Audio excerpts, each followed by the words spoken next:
ఇంట్లోనే ఈజీగా makeup items అవి వేసుకోవడానికి హ్యాండ్ పౌచ్ ఏ విధంగా తయారు చేయాలో చూపిస్తాను.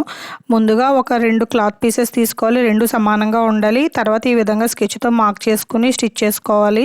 ఓన్లీ 3 సైడ్స్ మాత్రమే స్టిచ్ చేసుకోవాలి. ఫోర్త్ సైడ్ ఏమో ఈ విధంగా ఫోల్డ్ చేసి స్టిచ్ చేసుకోవాలి.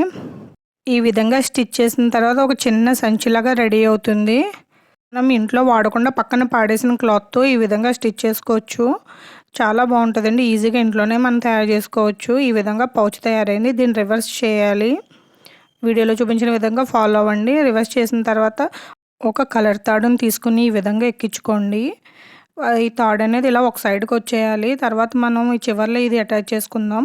ఇవి కూడా నేను ఆ పీస్లో వేస్ట్ క్లాత్ నుంచే నేను తయారు చేసుకున్నాను. ఈ విధంగా చేయడం వల్ల పౌచ్ అనేది చాలా అందంగా కనిపిస్తుంది. చూడండి, ఇది చాలా ఈజీ అండి. మనం ఈ విధంగా మేకప్ ఐటమ్స్ అన్నీ డబ్బులు అన్నీ పెట్టుకోవచ్చు మనం. Please subscribe my YouTube.